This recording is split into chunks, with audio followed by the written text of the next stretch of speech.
Hey guys, welcome to Future Creatures DTF. I am one half of your host, Jordana, and with me as always is Sam. Hello. Hi, Sam. So tonight, guys, we have a returning guest, one of our favorite guests on the show. We have Mr. Daniel Abella. Dan, how are you? Great, Jordana. Given the usual stress accompanying a festival, I'm doing pretty good. Well, you look good and you don't look so stressed, but I'm sure No, there's I did get a little bit of sleep last night, so good thing. It's always nice when you get some sleep. oh yeah, yeah. So this year we are talking about the Philip K. Dick Film Festival. I looked at the lineup of the movies that are going to be shown and the material, and I must say it's stacked. Like there's a lot of promising titles. It seems like. Oh yes, definitely. This year it's been a banner year in terms of quality and quantity and themes. So I'm really excited to have this festival this year. Yes. So last year, it was pretty stacked too, but this year, so like what sets apart last year from this year? Anything different? What are we looking forward to for this Well, year?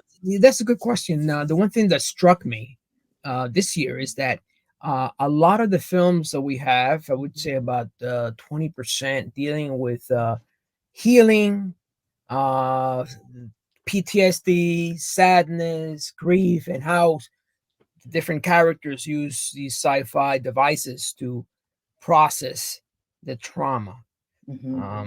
So at first I thought, well, this is a little odd. I mean, maybe it was just me, maybe it's a PKD. But then I started reading some articles that the same thing is happening in R&B and in music and Yep. film. That I think people are finally catching up on this whole on the post-COVID trauma or blues or sadness, and it's being reflected on the outer periphery on the Mhm. films that that are coming out. So I'm definitely happy that science fiction is being used for not just entertainment, but also as a way to really deal with our humanity and our very somewhat fragile nature at times. So that's one really big distinction between this year and other years. I love that. And I mean, not so much, obviously the post-COVID trauma, because that is a real thing. I mean, to just even think that we lived through this, like this is going to be in history books and we were a part of it. You know what I mean? That's kind of a huge deal. Exactly. Well, the one thing about the films don't necessarily set a post-COVID or COVID, but it deals with characters who have been traumatized or are going Mhm. through war, that be going through grief or through sadness. So I can only believe and think that the reason why these themes have been picked is because the directors themselves are picking up something. Their antennas are picking up something from the zeitgeist, and it's just translating it into sci-fi films. Some of these films, for instance, are set in the future. Mhm. Others are set in the near future. So, but the common element that they all have is this. At least I would say about 10-50% of them deal with how do the characters deal with their humanity in a world that's challenging them, that's creating emptiness, and so that's I think that's a really good angle, especially with sci-fi today. Absolutely. Absolutely. I feel like the world's really feeling it right now. I think we're all kind of in our fields with the way the world is, and Oh you yeah. know, and I think it's really nice that we have entertainment and we have these plugs to like put that emotion in so we can all kind of like it's all relatable. We can all come together and kind of navigate through it. Right. When you look at the films from the 1950s, a lot of them, the UFO films, Hmm. many have conjectured that perhaps that they were reflecting this underlying fear of the communist takeover, the Red Menace. So Yes. the UFOs, according to some, represented more than just a sci-fi threat, but it's something really real. And I think that the same thing is happening today. I think people have mixed feelings about the rapid expansion of AI technology. Yes. I mean, it's like every other day you can't help but turn a page and there's some new development, and it's really like spinning my head, and I'm used to it, and it's just like, wow, this is really intense. So uh, I think that I think for if anything, we were very the PKD festival more than any sci-fi festival is really feeling the pulse of what's going on, because I Love think that. that a lot of people are just. I mean, I like sci-fi, but how many space operas are you going to be watching? I mean, how Right. many? I mean, I think right now people want one sci-fi that can help them in some way cope with the sci-fi universe that we're living in right now. Yeah. Yeah. Yes.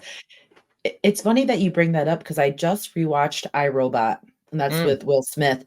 And it's so funny to watch, to like have seen it when it came out and watch it in times now where like we are there. Like it was such yeah, yeah. a far like thought, you know what I mean? Like when it came out, and then now we're a lot of the stuff that happens in that movie we are experiencing now. So like what's the next chapter? Like what are we Yeah, embarking on?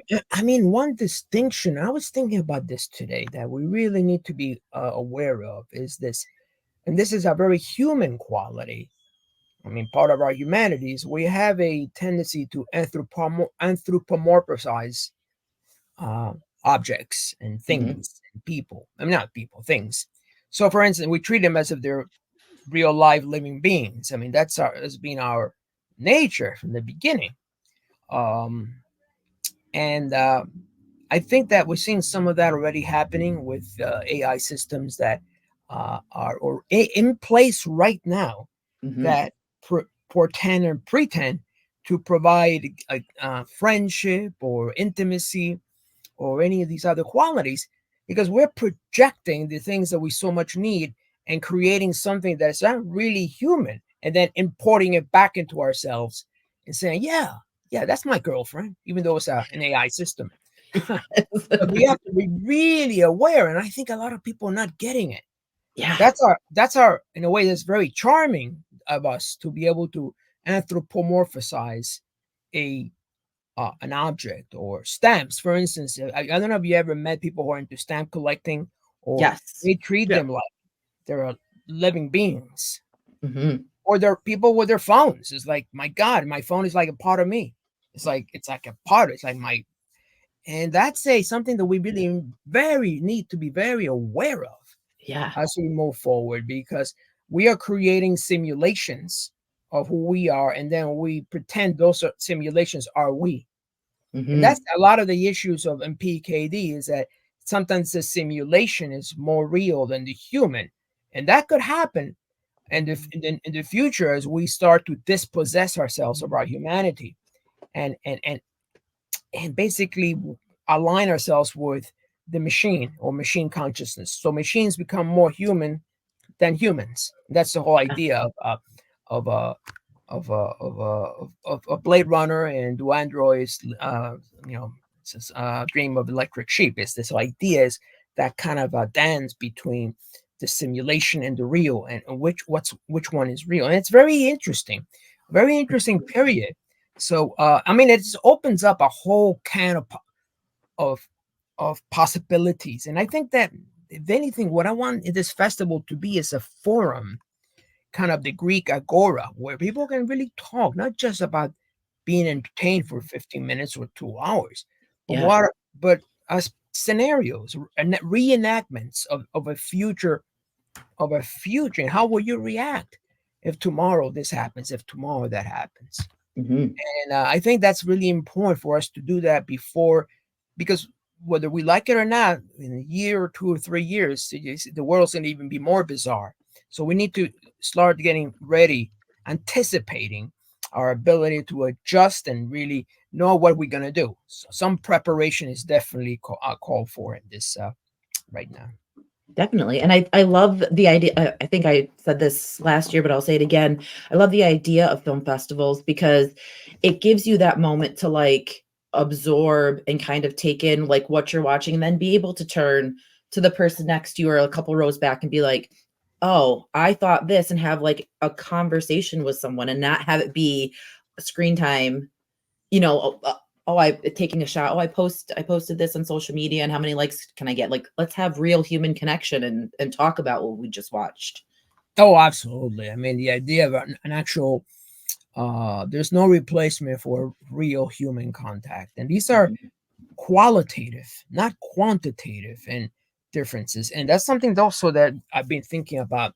The essentially, for quite some time, we've been kind of balancing out the transactional versus the relational aspect of experience. Mhm. By relational is treat someone like a human being as you like to be treated, is humanity. Whereas transaction is we just reduce to numbers or values or a laundry list of things we like the other person to be. That's Mhm. more of a transactional relationship.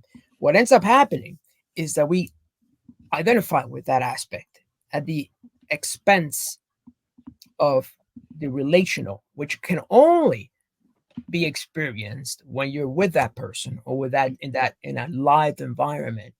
So although it's true that Zoom is great or StreamYard or other services that they bring people together, we should not treat those as a substitute for real in-person live experiences, because we fall under that there's a temptation then of treating things like just a bunch of images and bobs and so on, rather than real life flesh and bone human beings.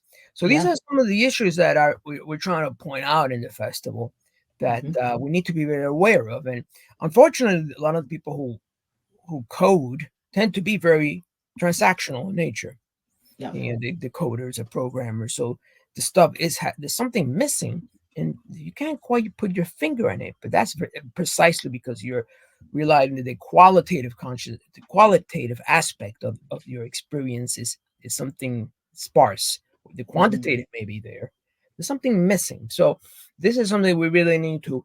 And the original humanities was supposed to do that for us, and very few people read any literature or philosophy or theology or religion. They don't care. Only just thinking about perhaps one aspect of their work would be coding and so on. And they missing out on a more wider non-computational approach to experience. I mean, and that's sad because that emptiness is going to follow that person until they come to grips with the fact that they got to invite the relational aspect of that of someone, and you can Absolutely. only get that by being with that person. There, like, we could call it transference of energy, uh, whatever you want to call it, but it's not something that can be reduced to zero and ones.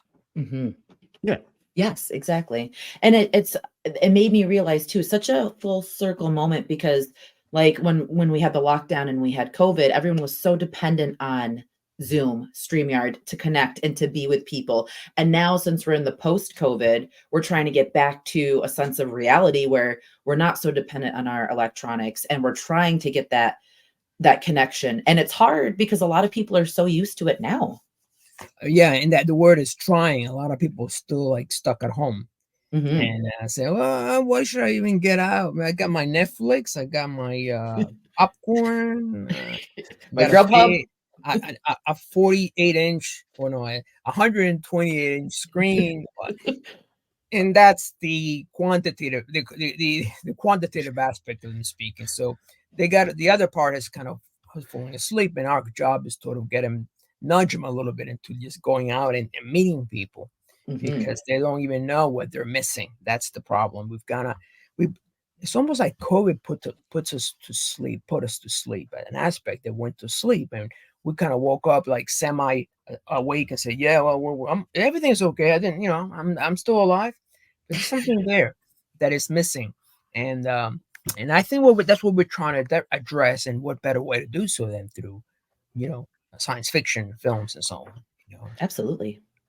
And Dan, I'd like I think me and Jordana were both laughing because you were describing very heavily a conversation we had on our last episode with me and Jordana's alone, where she was encouraging me to get out of my house and go to a concert and go live life. And I was like, I don't know if I'm ready yet. And I'm like, oh, you know what? This film festival might be for me. I might need to check this out because I can learn some things, it sounds like, because I need to get out of my house.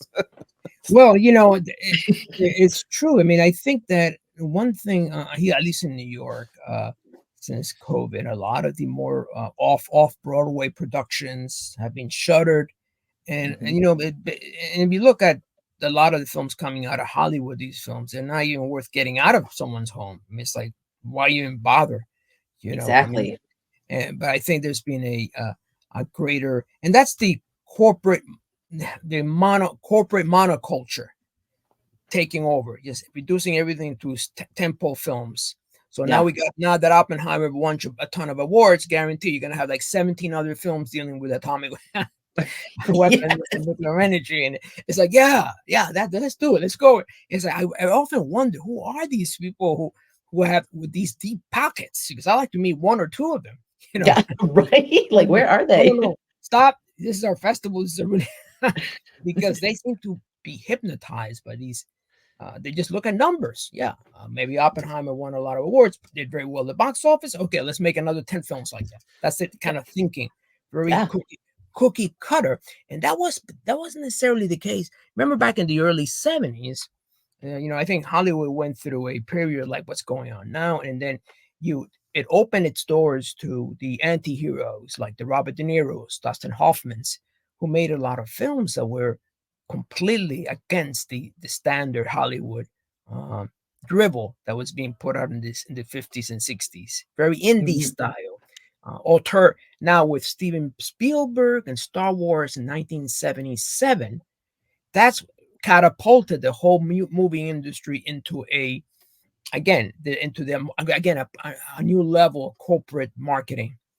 So hopefully, if these people, if there's still a Hollywood, some of them will realize, hey, we gotta go. We can make films for less than 300 million, and less than 100 million, less than 50, but they're good stories. Let's get them out. Have people watch them. I mean, I don't mind the Avengers. I've seen the Avengers, but how many different variations on the franchise are you gonna see? I mean, so people are getting a little burnt out on that. So they need something, a little varieties. Like even the best meal after the 18th meal will start tasting a little bit bland. So Yes. I would definitely suggest the Hollywood to to looks elsewhere for ideas, and festivals are a good place and to start. Well, you see a lot of indie filmmakers. Sorry, Sam. It's okay. Yeah. You see, just real quick to that, you see a lot of indie filmmakers that have such original concepts and ideas, but they just don't have the crew, the budget. They don't have, the means to do it. And then you have the people that do, and you kind of just get the same repetitive, Yeah. the same thing. And it's like, we need some originality. We need a unique twist on just give us something that has a little bit of substance. And I think that would I mean, ignite. for instance, the original X-Files. That was I was just watching the Fight the Future. Remember that film? Came out in I think 2001 or 99, 2000. And the writing is awesome. I mean, even now, even though a lot of the UFO mythos has caught up with the X-Files, it's still very engaging because the writing and the characters were really, really riveting. And a lot of these writers went on to make things like American Gothic, and they were involved with this other series. What's that series? There's a couple of sci-fi series that Stranger Things and so on. So they're the writing is critical. So this is why in our festival we actually have we have been doing this for the last few years, have a screenwriting competition, because it's too tempting to rely on flashy effects and quick and choreography instead of really putting down a good story. And you've seen films that were done for very little, and they went on to do well. I think we spoke about this the last time. I think there were couples of horror films that Yes. that did very well in the theater, even though they cost less than $50,000 to make. So that's still there. But what I see, so a lot of filmmakers, they're on the right track now.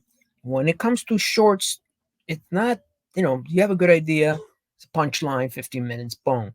A feature is more tricky because a Mhm. feature is more of a roller coaster, right? So your writing has to be absolutely on point, otherwise you'll grab the person for the first 10, 15 minutes, and then it just it's a dud, it fizzles out. So Mhm.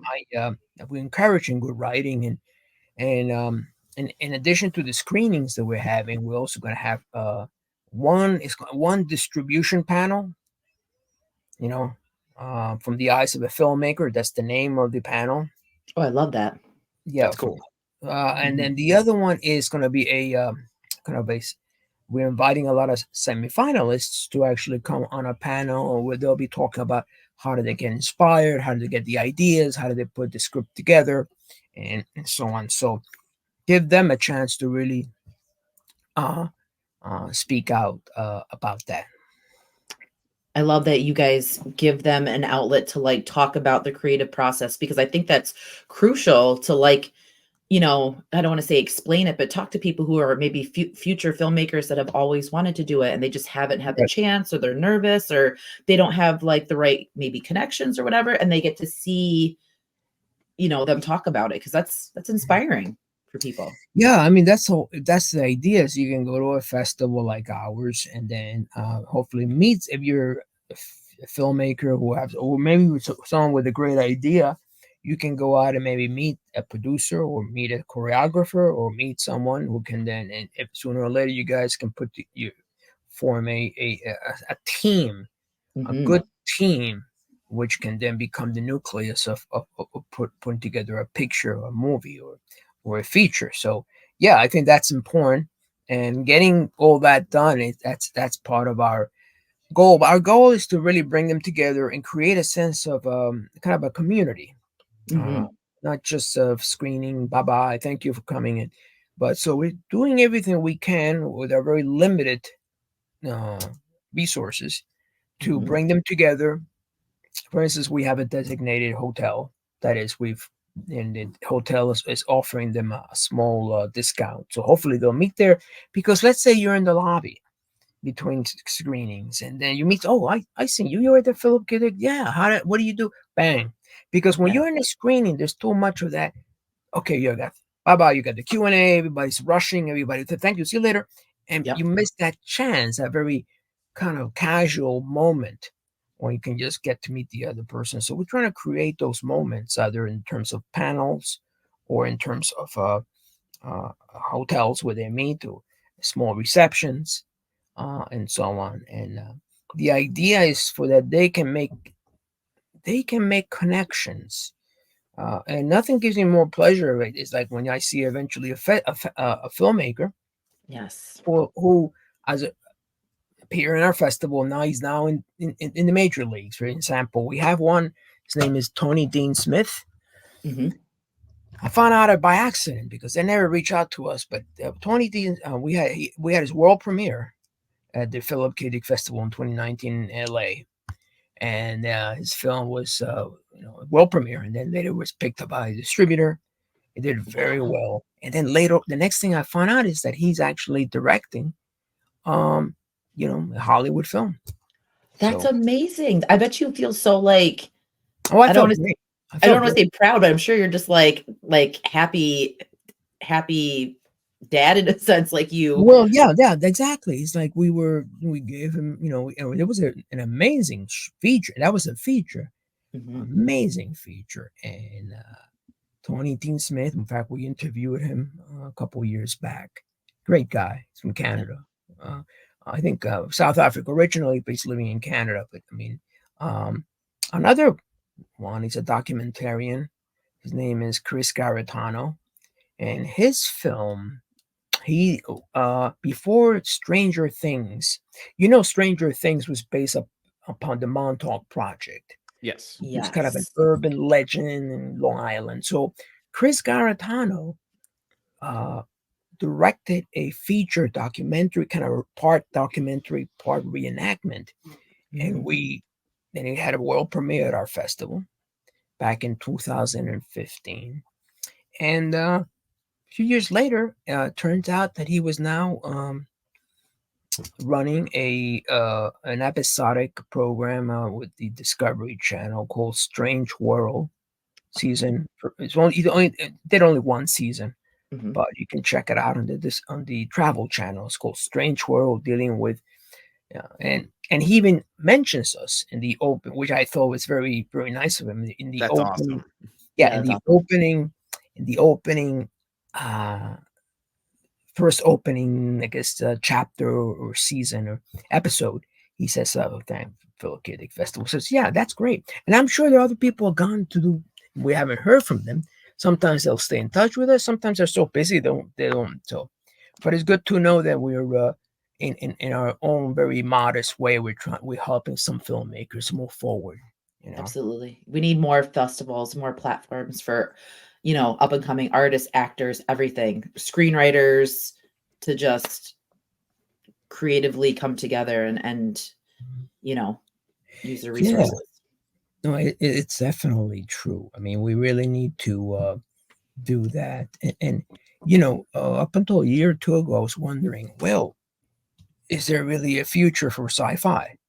Because I think there's so many programs like Netflix and you got Amazon, and it occurred to me that sci-fi needs to be like we're doing it has to be reinvented, and not just as just sheer entertainment like ooh and ahs of maybe Close Encounters, but as a kind of a sneak preview of what the world's becoming.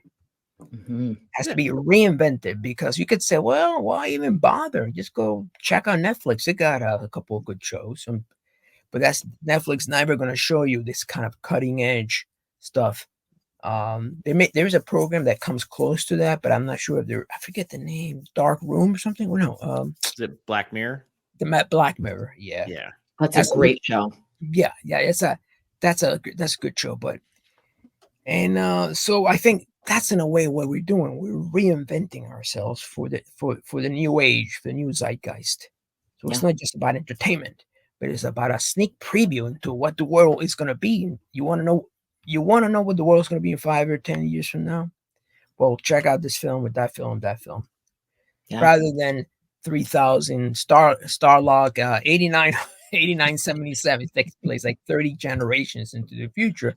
This one is more like near future, which is also sets us apart from these other sci-fi writers like Arthur C. Clarke or Heinlein, which are great. But Phil, they dealt primarily with the here and now, or in the near future, not necessarily like 1,000 years from now. Let's say Foundation, which is a great, and I love the Foundation, but it takes place, tens of thousands of years from now. So that's and I mean, like, I love sci-fi as a genre. I've always loved sci-fi along with horror. I think they go, they coincide well together. But like, just like how the whole alien process is going, like how to see sci-fi go from what we thought aliens, were and the stories to actual, like, they are real. Here's the statements from the people that work. You know what I mean? Like, it's just like, I'm curious to see how the evolution of that's gonna coincide with the reinvention of sci-fi, because it's just crazy. Well, I mean, I think every day there's a new article on how the Pentagon is taking this whole alien thing much more seriously. So I think one way to treat that is a kind of conspiratorial, again, PKD, which is a psyop. They're trying to like create. It's a diversionary tactic to take people's kind of little mixed feelings by aliens and turn them into, oh, they're this or they're that or they're. It's always about raising funds and money and increasing the Pentagon budget and going into the black ops. So that's always an angle, and that's again, X-Files really did a great job at that. So there's always going to be an angle. I think that what sets PKD maybe apart from other writers is that he really was more concerned about the human condition. In fact, he often mentioned that his main influences were not science fiction. It was more like the literary canon of European, say Flaubert, Balzac, Proust, and so on. And when PKD was in his prime, sci-fi was regarded as pulp fiction. It's garbage. Yes. It's something that's, mentally ill people read. Literally. Yeah. And well, it turns out there must be a lot of mentally ill people because all the top films of we can be starting for Star Wars are all sci-fi films. So there is an audience for it. There's definitely an audience. So I think he didn't live long enough. We did see the first cut, not even the first cut, just dailies of Blade Runner, and he was really very impressed. He says that this is the future. And, yes. And in our own way, we're trying to like really keep his legacy alive, and and get the word out about that. So it's really important. I mean, we really are. And sometimes sci-fi is right in the midst of us. For instance, we have a short documentary about a woman who appeared in Time magazine. That she was the first one who introduced morphism, graphic morphism. You can take, say, one leader and change them into another, change into a leader, which is now you can do that with with computer graphics and digital. But back then, it was very hard. Back in the 90s, she was the first one to introduce that. But also, she's got a very unusual way of looking at art, and which sets her apart from the other, say, graphic artists or designers. And we're definitely going to have her there. The name of the documentary, The World Doesn't Belong to Us. It's not, I'm sorry, it's not up to us. And that tells you everything. Basically, she's suggesting that there's certain forces at play that we connect with you in our daily life that are also responsible for some people's ability to peak ESP or precognition and so on. So she herself had that. So I'm really curious as to what she's going to talk about. 15 minutes, a short documentary. Then we also also a documentary, a longer feature version is Ron James was the media director for MUFON. Familiar with MUFON, Mutual UFO Network. Yeah. And he's going to be introducing his documentary called Accidental Truth, the UFO Revelations. And it's basically, a series of interviews with some of the top UFO writers and political leaders and people who have been taking the whole UFO phenomenon much more seriously. So I'm really psyched. I mean, this is really a good, and of course we got someone like Matthew Modine. I was just going to bring him up and about him being a special guest. That's awesome that he's going to be there. Yeah, he's actually going to be doing a Q&A following the screening of his film, which will be shown. He directed it. It's called I Am What You Imagine. Sort of a surreal, atmospheric take on the nature of reality. And we also have Arnold Chung, who played a significant part in The Man in the High Castle and the series, the PKD inspired series. So he's going to be there on Saturday. Then we also have the producer. I mean, we have two VR exhibits. One of them is called Broken Spectre. It's put together by Stitch Media. They were a Canadian outfit. But one of the producers was involved in the Blair Witch project. That's awesome. That's amazing. He'll be there. I think we're trying to get some time for him to talk about, maybe 30 minutes to talk about the 25 years. Well, this is the 25th year of Blair Witch this year. That is one. So now that we're coming up on all of these movies and albums that are like 25 year, 20 year, 30, I'm so happy, but at the same time, I feel so old. I know. That's oh no. Yeah, it's a long time ago. Blair Witch was like a real trailblazing kind of a film. It basically spawned the whole mock document. Now it's been done to death, but when it first came out, it was so fresh and different. I mean, it wasn't the very first one that was done. The Battle for Algiers was done back in the 60s, kind of a Wow. mockumentary style. But this one introduced sci-fi, and it would create this idea of, did this really happen? Someone really died, and so on. So it's brilliant marketing. I mean, the film went on to make, that's an example of a film that was very inexpensive, and it went on to make, I think, $400 or $500 million worldwide. I Huge. think I think It's it's still insane. considered one of the most profitable movies ever made. Oh Yeah. yeah, yeah. Definitely. Well, when we were talking about, how social media is and how everything is now, going back to Blair Witch, just it was perfect. They had the plan perfect because we didn't have the resources that we do now to look it up and be like, go to Wikipedia and be like, is this real? Are these actors? Like when I watched it, I thought it was legitimate. Like I believed that movie was true until I saw the actors on David Letterman, and I'm like, Oh what? no. My mind was blown as a kid. I'm like, I thought that was real. So like quite Yeah. the difference from now to try to make a movie like that, because you can so easily look it up and be like, that's It, not it, real. it it's very difficult. You have to approach it totally differently. Hmm. Because the minute you hear or see a short that says, okay, the cast was killed and so on, immediately you think, oh yeah, this is Blair Witch, this is a mockumentary. Yeah. So you can't get over that. So there are, if you're inventive enough, you can always create new mediums, new ways of telling the message. Yes. Telling Yes. the message in a much more improvisational way. So I mean, it's we have films from all over the world.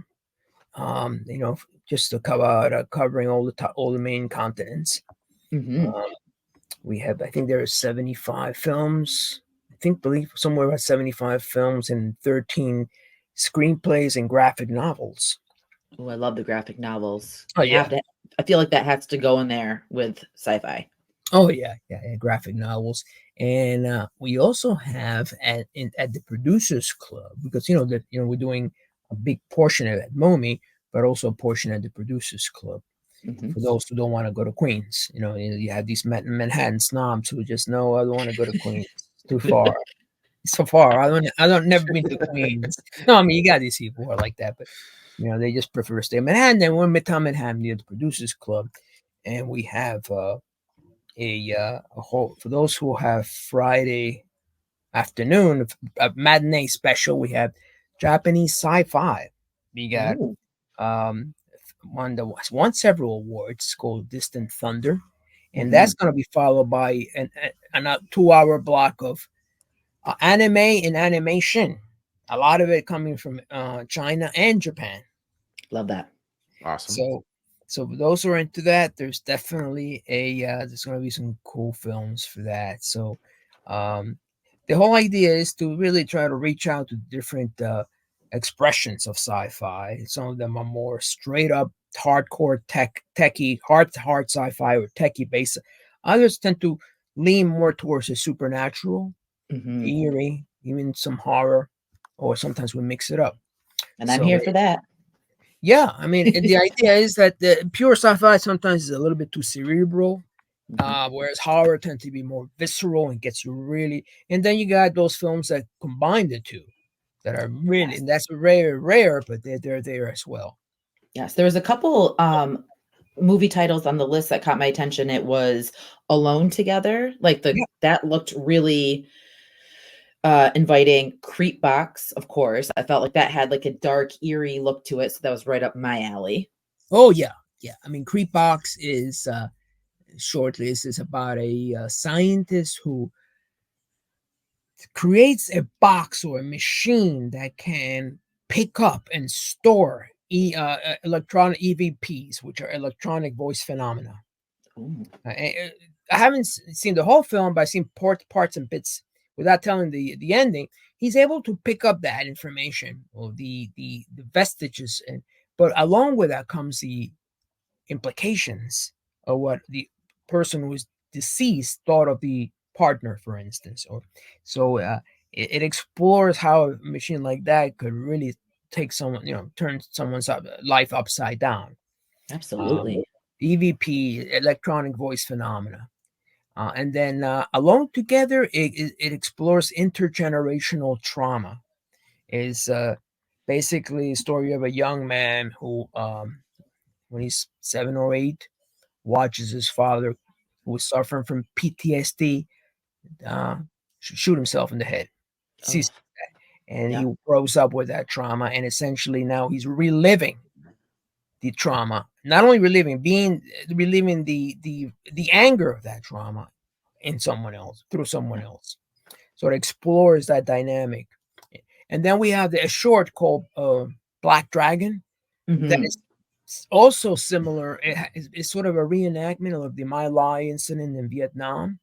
Okay. Takes place in Vietnam, but also explores PTSD and how that can distort our perception of reality and so on. That's also again PTSD. So there are definitely some really good a good number of films. I mean, there's another film where the young woman goes back to uses a time travel machine to visit herself when she was 5, 7, 12 years old.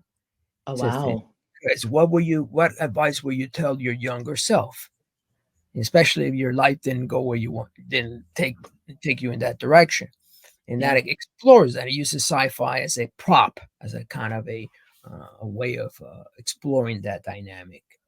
And I love Uh, that you can do that because it's such deep subjects that, like, I mean, a lot of us can relate to, whether, I mean, if you haven't experienced PTSD in some sense, you probably know someone who's experienced it, or, have had these types of issues. And it's nice to be able to see it, understand it, but also have it be like entertainment in a sense, and have it be presented that well, way. this is the thing about PTSD, is that, and it's been documented that a lot of the people who suffer from PTSD are running films inside their own heads, and except they're no longer the kind of they're the projectionists of the film, but they kind of walked away from that.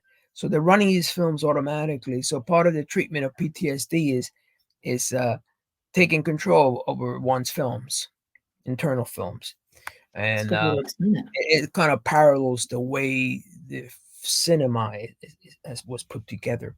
So it's no accident that some of these films explore PTSD from that perspective.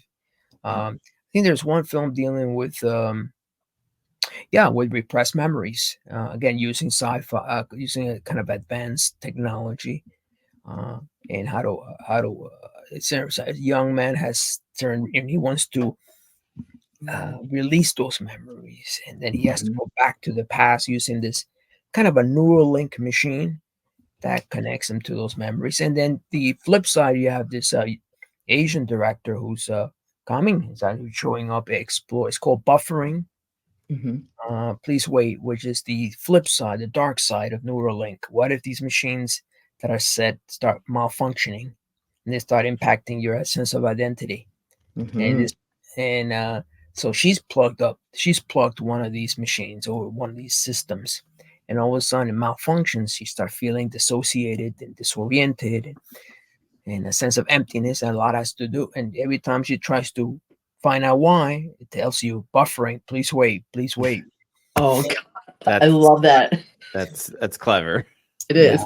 is. So it's kind of incorporating what the current trend, uh, that's a lot of technology is going into, Yeah.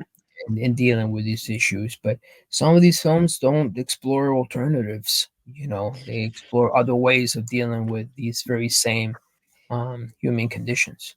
Yeah. I mean, I just feel like it's kind of like, at what point do we like realize that we cannot be so reliant on technology? Because what if it all crashes? Like, what are we, how are we to deal and navigate through a normal day? You know what I mean? There's some people that are so heavily reliant on electronics and AI type things, like even Alexa, having Alexa in your home. It's like, how would we live if Well, that yeah, was I mean, and that's not such a far-fetched realization, because as in the last few weeks, you've seen there were a couple of cyber attacks, yeah. and it would only take an EMP electromagnetic pulse to knock out a lot of the satellites out there, and all of a sudden we would have, or let's say, or solar flare, like the Carrington incident, which I think took place in the 1900s, it's almost 1850s, where all the telephone wire lines were fried. So that would just send us back 300 years into the past. There was another Carrington incident. All these satellites wouldn't be, all of a sudden, all our cell phones or our phones, everything would just be sent back to the dark ages, back to candlelights. Do you remember just recently when Instagram and Facebook crashed and people were like losing their minds because it was literally down for like 40 minutes? And it's funny that you say that because people were putting memes of like back in the day, like olden times. And they're like, oh, this is me when Facebook and Instagram crashes. And it's like, it was only 40 minutes of your life. Like, well, there was what was the name of that film? The End of the World or something? Or what, I forget the name. I didn't see it. The one with Kevin Bacon. Oh my God. This is not the end, or where is that what? No, it's oh my God. It's on Netflix, I think. You can catch it there. Sam, are you looking it up? No, I got to. They deal with cyber warfare, that there's been a cyber attack, and it's knocked out all the. That movie is fantastic. That movie, I really actually enjoyed that.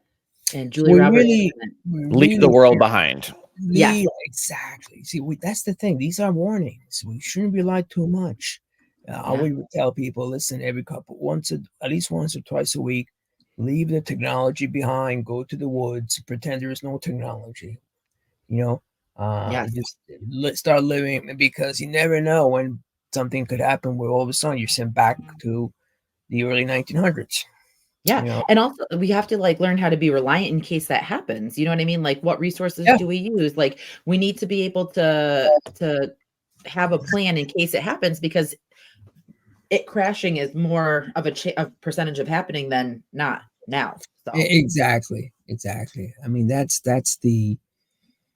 is the something that it explored very well. So I think it's something worth. And the fact that most people don't even know their neighbors, or apartment buildings, and then they so much is relied on inside this little screen, and not they don't.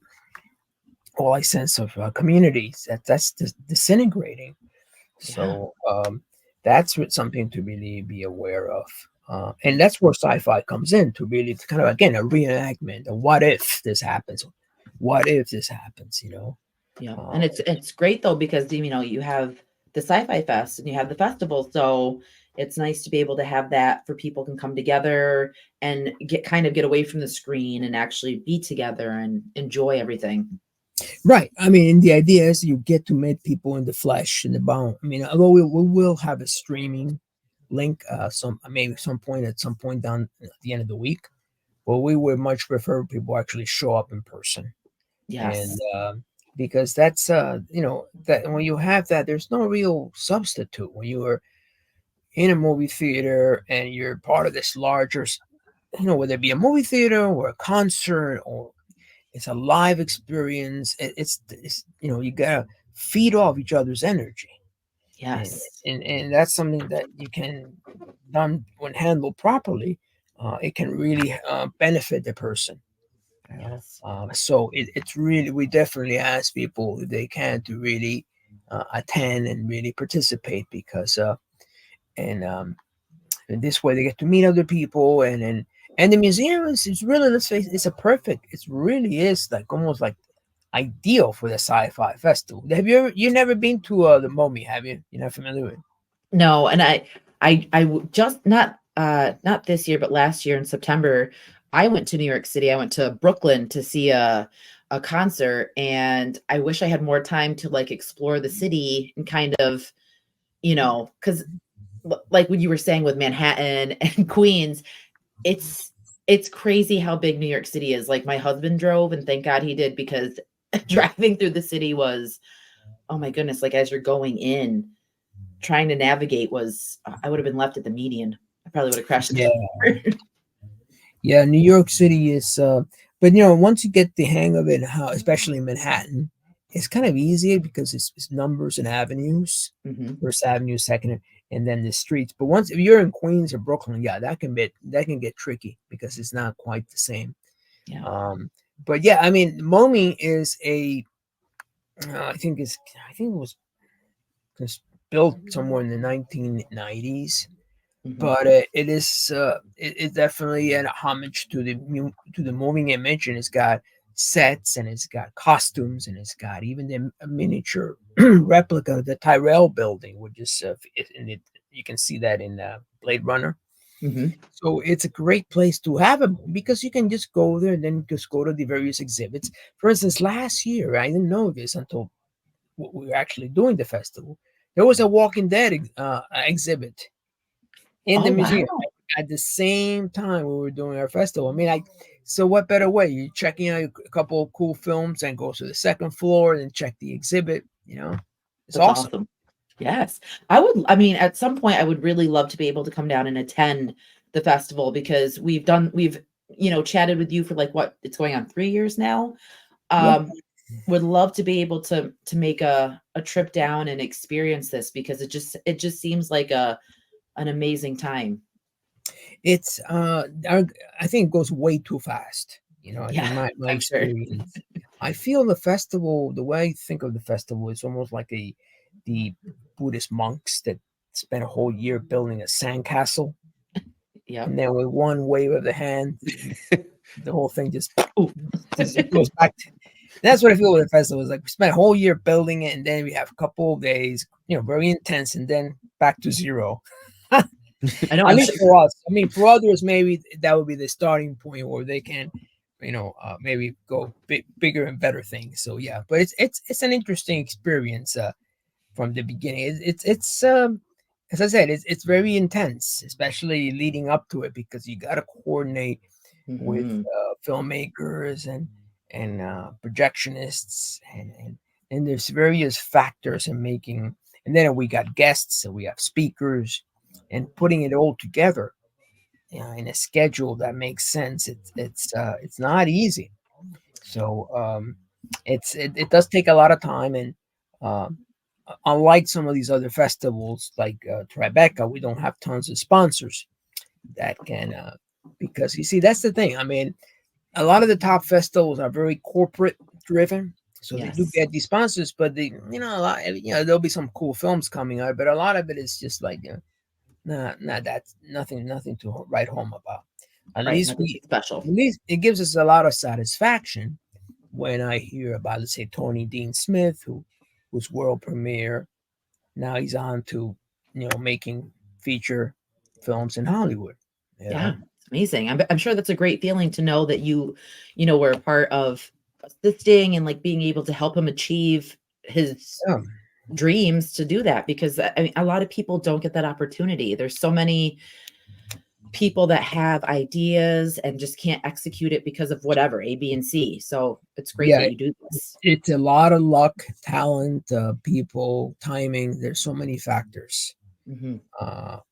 That's but you don't have to necessarily think that's the only venue. I mean, if you know how to, if you certain sci-fi or films or horror films have done exceptionally well uh, through a different distribution formats. Hmm. So the key is learn which is the best format. So I tell filmmakers, look, from the beginning, from the minute you have that idea, or at least you have some dailies, start talking about it. Put a Facebook page or Instagram or TikTok, whatever. Get the word out. And Hmm. sometimes I'll look at these amazing films and I look at Facebook, 32 followers. I say, Yes, I see well, that too. they should have 10, and they're good films. They should have 10,000 followers because, tease them. Okay, we gotta, and there's an art to that, but someone in your team should be doing that Yes, exactly. And some because, people don't even have that. Some people have to do it all self promotion themselves and they have yeah, to put and it's money a into it. nightmare to do everything because then you end up taking shortcuts, right? I Mhm. mean, you end up either maxing out your credit cards, arrears with your rent, classic filmmaker, or taking shortcuts where you don't do the marketing, or don't talk to the right people. So, Mhm. for instance, no Primer, right? You remember film Primer? that film that came out in 2004. It's like it's regarded as one of the top indie sci-fi films It dealing sounds with very familiar. time travel. Well, the film cost $6,000 to make, right? And people Wow. say, "Oh, there you go." But what the director didn't tell you is that he had to drop another $500,000 to blow it up to 35 millimeter. Wow. Wow. It was, I That's think, crazy. it was shot on Super 16. Yeah. And that was before digital, before standard def. That was 2004. So the only way to show your films was either do Blair Witch style or show them on film, and you Mhm. had to then show them on a 35 millimeter projector. So luckily for him, he got some some loans. I think he got a Sloan. He was a winner of the Sloan award, and Yeah. he was able to do that. But if he hadn't done that, he would not have gone into Sundance, or certainly would not have been screened at Sundance, because Mhm. they do require at that point 35 millimeter print. Yeah. These little things they don't tell you about, Right. or Pi, Darren Aronofsky. Mhm. He's actually going to make a biopic of Elon Musk. That's what I heard. I'm not. Oh. We'll see how well that does. But Darren, his first film is called Pi, P-I. It was in 1998, and that was done all MOS without sound. So a lot of it's just running voiceovers. Yeah, that Mhm. cost like $60,000 to make, and that I believe he was able to have a print. Oh yeah, he shot it on 35 millimeter but without sound. Everything was done afterwards. Added on the editing. Voiceovers. Yeah, voiceovers and so on. But he managed to pull it off. So there's always a trick to that. But today's world, you can just go and rent or buy a red camera or Black Magic or whatever, and you can. But then you need that story, and that's Oh what's yes. the story is critical. Well, people are making movies on their iPhones now. I mean, granted, they're not, as big, but they're still like making these movies on their phones. And it's again insane to me that there's the capability of doing that, because before that would be laughable. People are like, oh, you can't make a movie on a phone. Well, now you can. Oh yeah, so making a film right now, it's not the issue. Back then, it was an issue. The issue is making a good film. That's especially a feature. So we're getting a huge number of features now. Unfortunately, many of Sure. them are not so good because, again, people think it's just all it takes, just a camera, point it at someone and shoot. And no, that's not the way it works. Yeah, you need a little bit more substance than that. Yeah, and we deal with that all the time. We're getting tons of features, and it's like, oh my god, another 2 hours. And some of them are okay, but most of them are not. And I tell people, look, even though it's easier to make a feature, don't bypass this phase. Just make a good short, Yes. and then you can graduate to a feature if you want. But don't jump to the feature. And I get a sense a lot of these guys are so, in such a rush to make a feature, they don't realize that they're going to be making some mistakes along the way, and it will show. On a short, that little mistake maybe, but on a feature, those kind of mistakes will disqualify the feature very, very Absolutely. And I early. love that you brought up the 2 hour. I know you were saying jokingly, but like, I feel like movies need to go back to being an hour and a half. These movies that are 3 hours long, 2 hours Oh and 45 yeah, minutes, I don't have the time like to sit and invest 2 hours plus on a movie that could be mediocre. yeah. No, that's true. I mean, I think a lot of them is like Scorsese is very guilty of that. He's been making these 2.5 hour marathons, you know, films and film. But a lot of people don't have the attention span. Uh, they don't even want to sit down for 2.5 hours. Yeah, because if And I'm going to, it has to be worth my time. I have to be invested. You need to pull me in. There has to be a reason for it, yeah, not just because you wanted it to be 2.5 hours.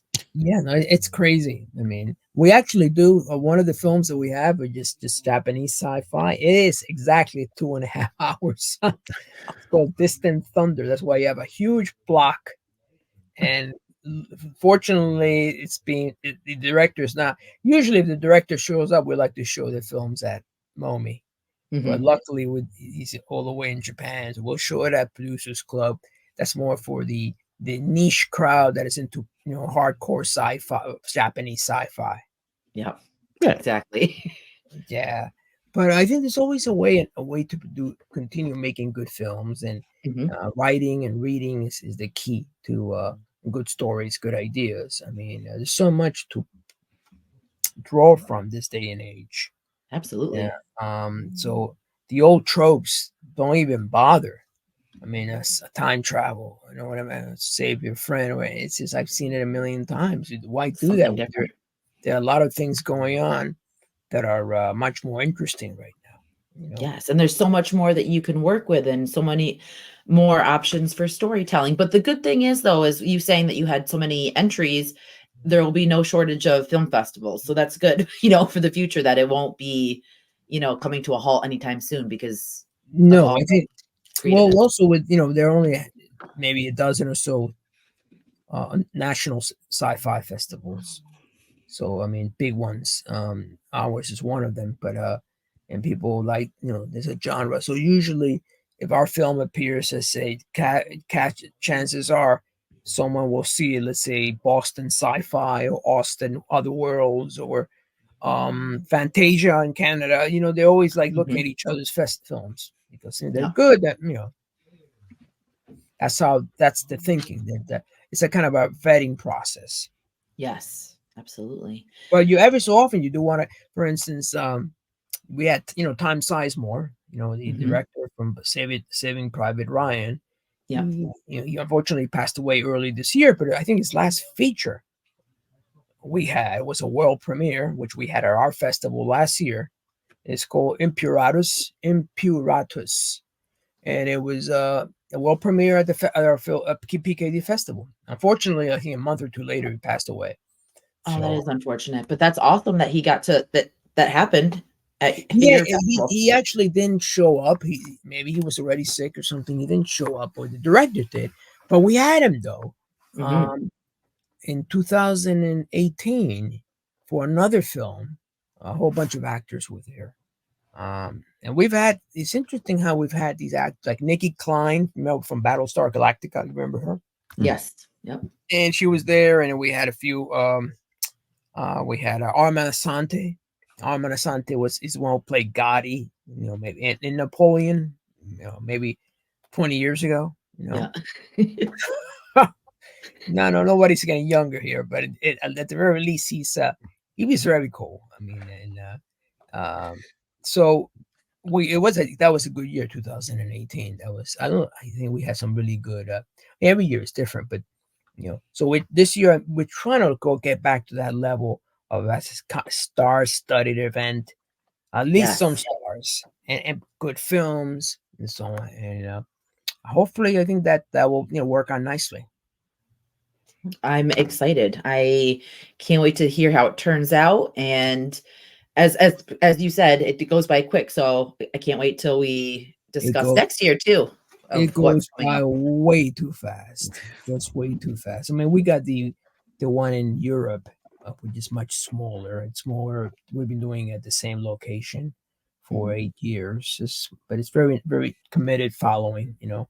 But Mhm. just like a beachhead in Europe. But this is the big one that we always do. So, 5 years ago, we did it in LA. That was just we did it literally a stone throws distance away from where Philip K. Dick lived before he passed away.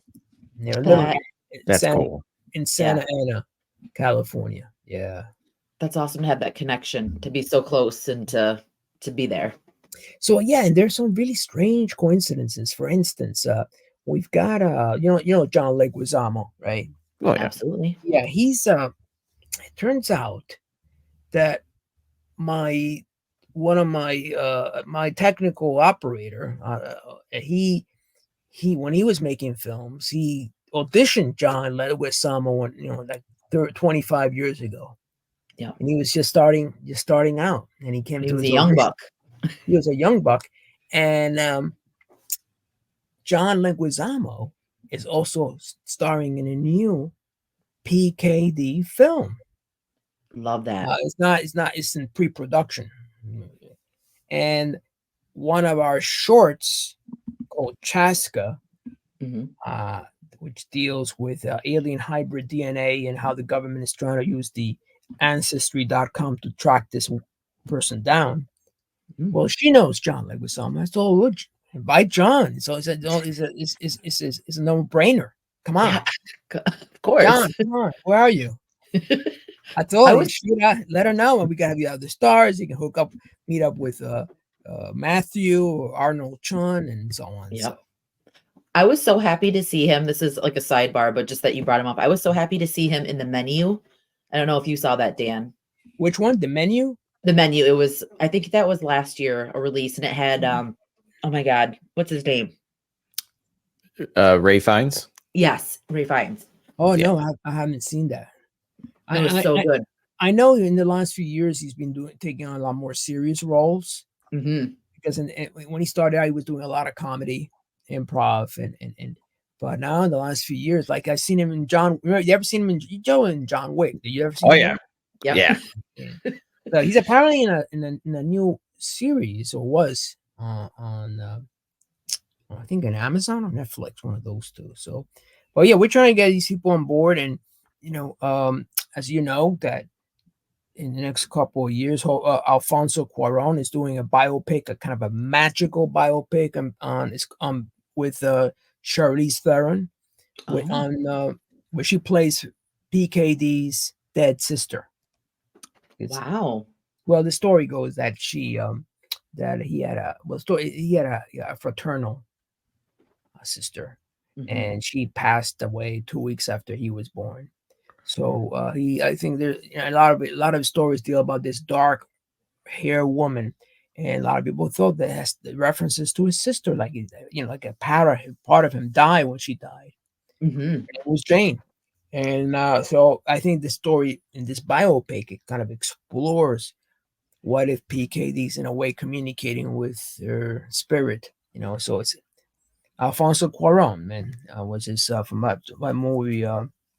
City of Men or something, or was that came out a few years ago. But yeah, so I mean, PKD still has a lot of that some new stuff always will be coming out of him. Yeah, PKD seems to have a long longevity, like just his name, and his stories and his life. So that's pretty amazing that we could still hear stories. They're thinking of doing another Blade Runner. I think it's another Blade Runner, like 2099 or something, or every year's like 30 years. And what else is there? Another thing with PKD. Oh yeah, well, on our end, we have a short that's based on a PKD film that's going to be playing at the Producers Club. Oh, very nice. Cool. So yeah, I mean, I think there's almost a little bit for anyone here, just anyone, whether it be horror, sci-fi, documentary, drama, Anime, VR. I love that you guys are adding virtual reality to the mix, because talk about like advanced technology. Look where we're at now. You could go on vacation. You could be on a beach in your own living room with your headset on. Yeah, that's right. Yeah, so you'll get you'll have the digital sun instead of the real sun. Yes. Vitamin D somehow. Digitally planned. Yeah. But yeah, no, VR will have it's called Broken Spectre, and that's more of a horror film. And the other one is a Bloody Reunion, also a horror film. Oh, and they're both VR films, and they're both rather lengthy. Broken Spectre is about 2 hours long. okay. I said, man, I don't see myself wearing a VR helmet for 2 hours. No, I would be asleep, or I would be like, just get this off my head. Yeah, it's a little bit hard, too much, but who knows? But the editor will be there.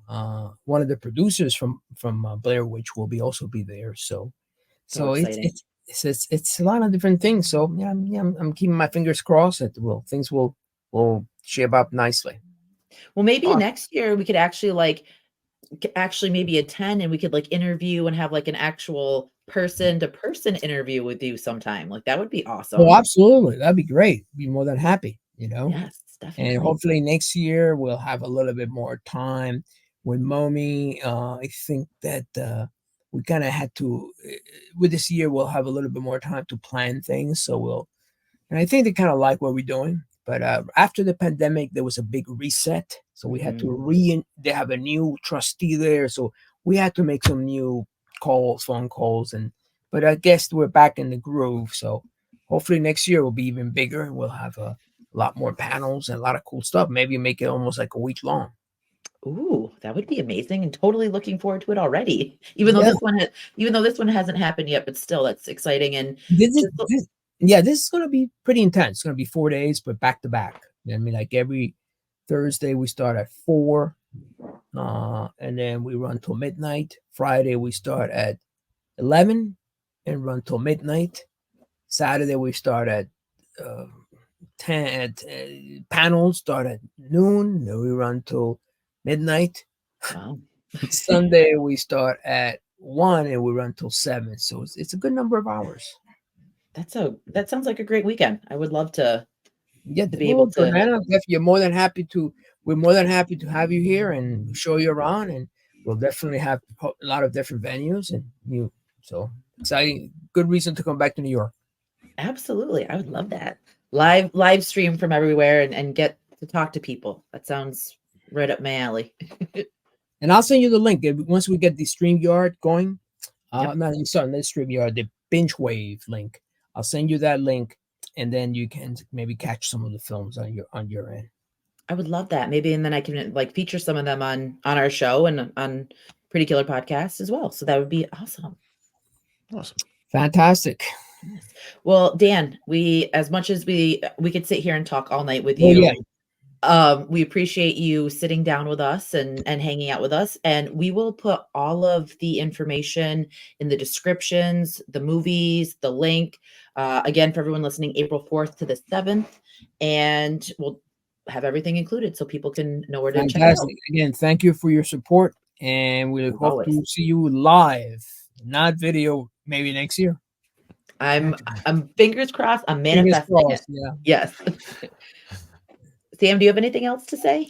No, I mean, I always let you kind of take point on these. I take the producer role here.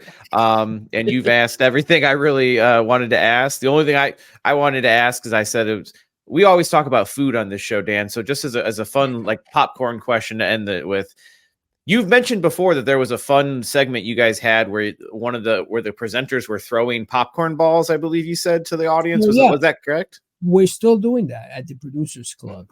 Love that. Mommy's a little finicky about being a museum. Can't exactly have popcorn flying all over the place, but we'll have that.